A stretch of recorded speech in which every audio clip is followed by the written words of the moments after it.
अस्सलाम वालेकुम, मैं हूं आपका अपना यूई Usama Ijaz, director the vision grammar school.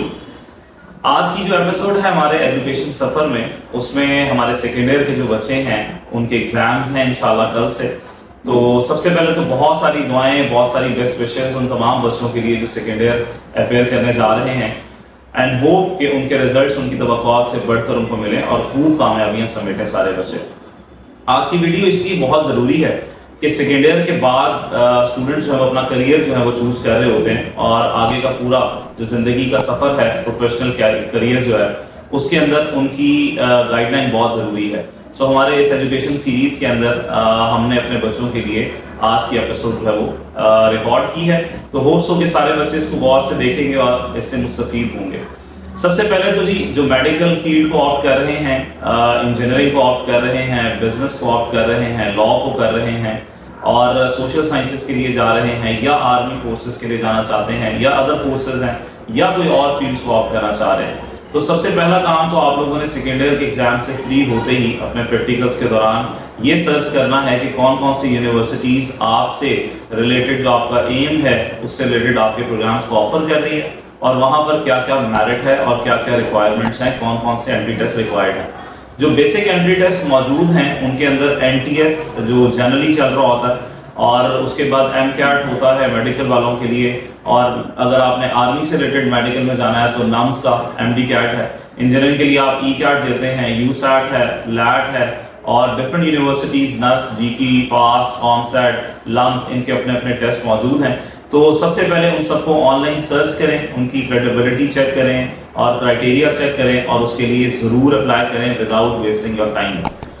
इसके बाद सेकंड आपने ये देखना है कि जिन यूनिवर्सिटीज़ में अप्लाई कर रहे हैं उनके लास्ट ईयर के मेरिट्स क्या थे। अब चूंकि तमाम यूनिवर्सिटीज़ ऑनलाइन जो है वो एडमिशन सीख करती हैं और ऑनलाइन ही अप्लाई करना होता है, तो आप देखें कि उनके लिए डॉक्यूमेंट्स क्या रिक्वायर्ड हैं। डोमिसाइल बहुत सारे बच्चों का नहीं बना होता, सेकेंड ईयर के बाद ID कार्ड की ज़रूरत पड़ती है। तो ये सारे काम आपने ऑफिशियल टाइम से पहले कर लेने हैं, इस फ्री जो आपके पास एग्जाम्स के बाद का टाइम है।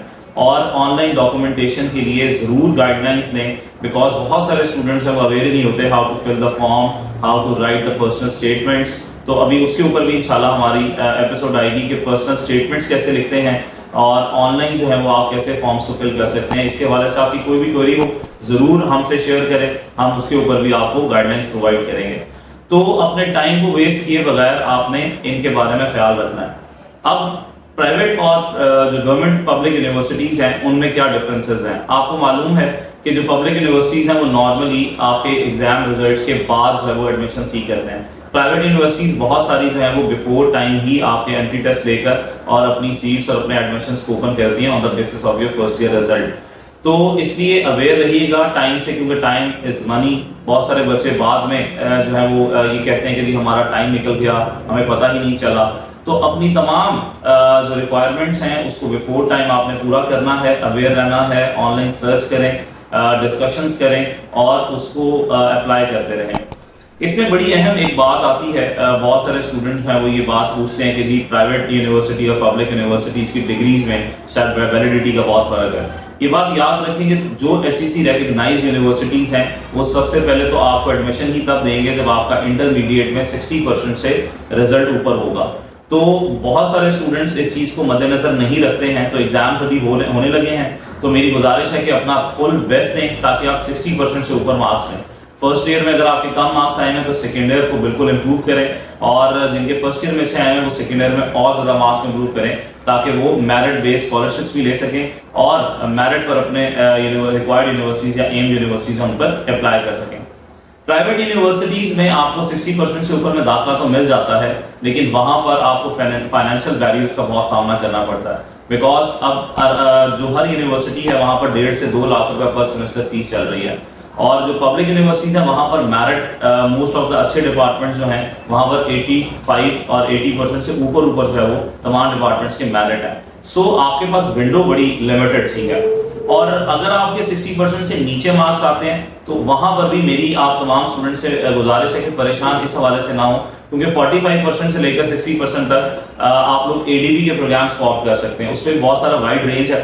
उसका क्राइटेरिया ये होता है कि आप किसी भी कॉलेज या यूनिवर्सिटी जो ADB ऑफर कर रही है वहां पर आप अप्लाई करें और अपने रिक्वायर्ड प्रोग्राम को 2 साल के लिए पढ़ेंगे एंड देन आप एक एडिशनल जो है वो कोर्स करते हैं 6 मंथ का फॉर योर ग्रेडिंग इंप्रूवमेंट, और फिर आप किसी भी यूनिवर्सिटी में अपने आगे परस्यू कर सकते हैं। इसी में एक फील्ड आपको मिलती है चार्टर्ड अकाउंटेंसी की, वहां ICAP के अंडर आप उसको भी ऑप्ट कर सकते हैं और कॉमर्स से रिलेटेड आप फील्ड्स में जा सकते हैं। तो उसकी भी आप डिफरेंट जो कॉलेजेस हैं जिस तरह स्कैन्स है, पैक है और राइज है, SIB है और बहुत सारे इंस्टीट्यूट चल रहे हैं जो ICAP के अंडर आते हैं, आप उनको भी सर्च कर सकते हैं अगर आपका इंटरेस्ट अकाउंटेंसी की साइड पर है।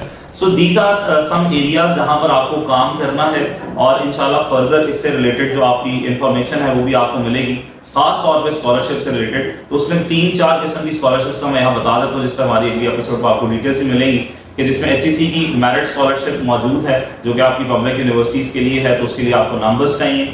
उसके बाद अगर आप प्राइवेट यूनिवर्सिटीज में जा रहे हैं तो वहाँ पर जिस तरह NOP प्रोग्राम है, लम्स का, या उनका फाइनेंशियल एड है या मेरिट स्कॉलरशिप है। इसी तरह डिफरेंट जो IBA की अपनी यूनिवर्सिटी है उसमें आपको स्कॉलरशिप मिलती है, हबीब की मिलती है, फास्ट नर्स वगैरह आपको अपनी अपनी स्कॉलरशिप देते हैं। सो इट नीड नंबर्स, तो या तो आप नंबर्स ही कर लें और या फिर आप जो है वो अपने मार्क्स को या अपने फाइनेंस को मैनेज करें ताकि आपके आने वाले टाइम के लिए आपके लिए आसानी हो सके। तो इन चीज़ों को बहुत सीरियसली लीजिएगा, अपने पेपर्स को अच्छे से दें। इंशाल्लाह बेस्ट ऑफ लक, अपना ख्याल रखें, अल्लाह हाफ़िज़।